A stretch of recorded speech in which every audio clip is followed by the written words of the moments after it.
दोस्तों, कैसे हैं आप सब। पूरी आशा उम्मीद करती हूँ कि अच्छे होंगे और यथावत आप सभी की पढ़ाई भी बहुत अच्छी चल रही होगी, क्योंकि भाई टाइम एग्ज़ाम का बहुत नज़दीक आता जा रहा है। जनवरी हो चुकी और आज 6 जनवरी हो गई है और समय इतनी तेज़ी से बीत रहा है कि हम अंदाज़ा भी नहीं लगा सकते हैं। और बात करें हम अपनी तैयारी की, UP TGT PGT exam Hindi साहित्य से हम सभी तैयारी मोस्टली लोग हैं इस सब्जेक्ट से। तो यहाँ पर कि समय कैसे मैनेज हो, जहाँ तक बात करूँ मैं बहनों की कि जो मेरी तरह घर गृहस्थी भी संभाल रही हैं और जॉब भी कर रही हैं और खुद सेल्फ स्टडी भी कर रही हैं, तो उनके लिए कहीं ना कहीं छोटी मोटी समस्या ये आती है कि उस समय मैनेजमेंट नहीं बन पाता है। तो भाई दिक्कत तो होती है, लेकिन हमें इसी दिक्कत को ही ख़त्म करना है, ताकि जो रोज़ की हमारी भागम भाग है, भागम भाग तब भी रहेगी, लेकिन एक दिमाग में जो मेंटली टेंशन रहती है कि आज अगर हम लेट हो गए तो 3 लेट हो गई तो 1 दिन का पे कट जाएगा। ये सब चीज़ें छोटी छोटी बातें माइंड को बहुत डिस्टर्ब करती हैं। तो यहाँ पर बात करेंगे ऐसी जो कि हमें कहीं ना कहीं इस एग्ज़ाम में सफलता दिलाने में पूरा दम रखती हो। तो यहाँ पर टाइम मैनेजमेंट कैसे करना है, बहुत सीधी और साधारण सी बात यह है। यदि आप 2 से 3 घंटे अपनी पढ़ाई को दे रहे हैं तो उस पढ़ाई में आपको पूरा उस समय समर्पित होना है। यदि आपने 2 घंटे दिए, जो टॉपिक आप पढ़ रहे हैं, उस जो टॉपिक पढ़ रहे हैं उस समय सिर्फ आपके दिमाग में, आपके मन में, आपकी ज़बान पर, यानी कि आपकी पूरी बॉडी पर सिर्फ वो 2 घंटे जो टॉपिक पढ़े वही टॉपिक होना चाहिए, उसके सिवा और कुछ भी नहीं होना चाहिए। तो यकीन मानिए, यदि वो 2 घंटे आपने उस टॉपिक को समर्पित होकर दिए तो वो टॉपिक आपका बहुत सॉलिड हो जाएगा। साथ ही यहाँ बात करूँगी, 2 घंटे पढ़ने के बाद मैं हर बार ये कहती हूँ कि जो टॉपिक आप पढ़ रहे हैं उसकी प्रश्नोत्तरी जरूर कीजिएगा। अगर आपके पास प्रैक्टिस है तो उसको जरूर लगाइएगा। यदि आप यूट्यूब से पढ़ रहे हैं तो ज़रूर वो क्लास लगा के रख लीजिएगा। यदि आप ऑनलाइन क्लास ले रहे हैं तो वो क्लास लगा के रखिए। जो टॉपिक को आप पढ़ रहे हैं उसी को कवर करने की कोशिश करिएगा। अब यहाँ पर बात करूँ कि जितना सफिशिएंट मटेरियल आपके पास है आप उसी को ही पढ़िए। कहते हैं कि बहुत ज़्यादा किताबें भटकने से अच्छा है कि जो किताबें आपके पास है उन्हीं को आप मन से पढ़िए और अच्छे से पढ़िएगा। तो मुझे लगता है कि बहुत सफलता हद तक हमें मिल सकती है। तो यहाँ पर परेशान बिल्कुल भी नहीं होना है। जो मटेरियल आपके पास है, अभी तक जितना है, आपने नोट्स बनाए हैं, आपके प्रैक्टिस सेट्स हैं, जो भी हैं, आप उनको बहुत अच्छे से पढ़िए, बहुत मन से पढ़िए। पढ़ने के बाद यदि आप 2 घंटे आपने दिए, 3 घंटे दिए, उसके बाद आपको क्या करना है, लगभग 20 से 30 मिनट तक आपने जो पढ़ा है उसी चीज़ को क्या करना है, चिंतन और मनन करना है। मन में ये सोचना है कि अभी मैंने ये टॉपिक पढ़ा था, उसमें क्या क्या था, उसके विषय में सोचना है। पढ़ते समय हमें ये बिल्कुल नहीं सोचना है, ना लेफ्ट देखना है ना राइट देखना है कि कितनी वैकेंसीज हैं, सीट कम है, होगा कि नहीं होगा, ये सब चीज़ें बिल्कुल भी नहीं सोचनी है, बिल्कुल भी नहीं। सिर्फ हमें दिमाग में ये रखना कि मैं पढ़ क्या रहे हैं, हम पढ़ क्या रहे हैं और हमारा कितना समझ में आ रहा है और मुझे अपनी कैसी तैयारी करनी है। तो यहाँ पर सिर्फ हमें यही सोचना है कि भाई मुझे अपना बेस्ट देना है। हम जब अपना खुद से 100% देंगे अपनी पढ़ाई को, तो यकीनन हमारे अंदर एक अच्छा सा आत्मविश्वास जागृत हो जाता है और हमें लगता है कि हाँ, अब मैं इस चीज़ के लिए तैयार हूँ, अपने एग्ज़ाम को देने के लिए इसमें हमें सफलता मिलेगी ही मिलेगी।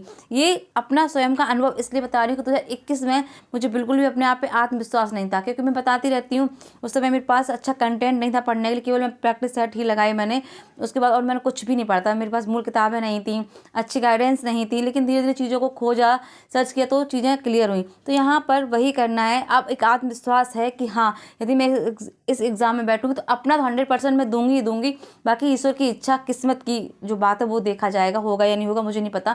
तो यहाँ पर हमें अपना समय उसी हिसाब से देना है, उसके साथ चिंतन मनन भी करना है, चीज़ों को दिमाग में भी रखना है।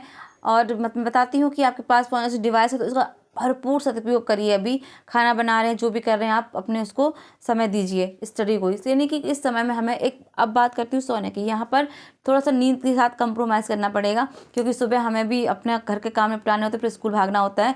तो यहाँ पर यदि हम रात को 9 या 10 बजे सो जाते हैं तो कोशिश करेंगे हम सुबह 4 बजे उठने की पूरी कोशिश करेंगे। यदि स्कूल 8 बजे का या 9 बजे का है तो 4 बजे उठने की कोशिश करेंगे, हम 2 घंटे पढ़ ही लें, 4 से 6 तक, है ना। 4 से 6 तक अगर आप पढ़ लेते हैं, उसके बाद आप 6 बजे के बाद आप अपने काम को छोड़ देंगे, उसके बाद यानी पढ़ाई को, उसके बाद घर का काम देखेंगे, स्कूल की तैयारी करनी है, घर के सारे काम करने हैं, वही ब्रेकफास्ट है ना, खाना पीना, झाड़ू पोछा, सारा कुछ काम हमें करके हमें स्कूल चले जाना। यानी कि जब हम सुबह का टाइम पूरा 2 घंटे पढ़ लेंगे समर्पित होकर, तो हमारे अंदर एक अच्छा पॉजिटिव एनर्जी रहती है, पूरा दिन लगता है कि मैंने कुछ किया है।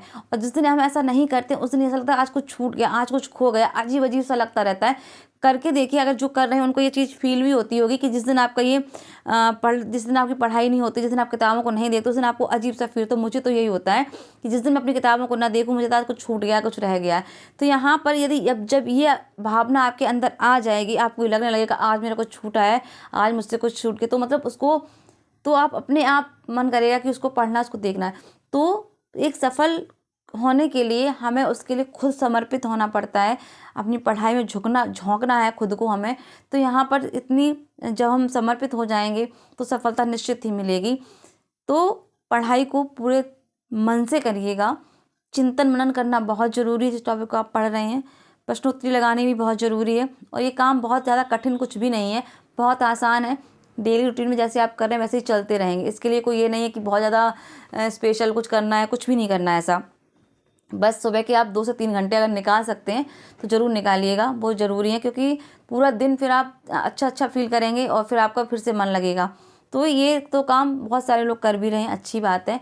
तो बस यही है कि पढ़ाई के लिए सफलता तभी मिलेगी जब हम समर्पित हो जाएँगे और ठान लेंगे कि मुझे अब देखना है तो पढ़ाई, करनी है तो पढ़ाई, सोचना है तो पढ़ाई। क्योंकि हम मिडिल क्लास लोगों के लिए ये इसलिए ज़रूरी है कि हमारे पास पढ़ने के सिवा कोई और ऑप्शन नहीं है। बैकग्राउंड इतना मजबूत नहीं है कि हम कल को कोई बिज़नेस डाल कर कुछ कर सकें, ऐसा कुछ भी नहीं है। तो हमारे लिए बहुत ज़रूरी है क्या, पढ़ाई ही एक ऑप्शन बचता है कि हम कम से कम एक भरपूर प्रयास करके एक अच्छी जॉब ले सकें और थोड़ा समाज में अपना एक अच्छा ओहदा बना सकें। तो भरपूर प्रयास करिए, मेहनत पूरी करिए, कर भी रहे हैं आप लोग, अच्छी बात है। तो इसी के साथ वाणी को दूँगी विराम। स्वस्थ रहिएगा, मस्त रहिए, ख्याल अपना रखिएगा और मेंटली सकारात्मकता रहना बहुत ज़रूरी है, तो पॉजिटिव ज़रूर रहिएगा। तो ख्याल रखिएगा अपना। नमस्कार, जय हिंद, जय भारत।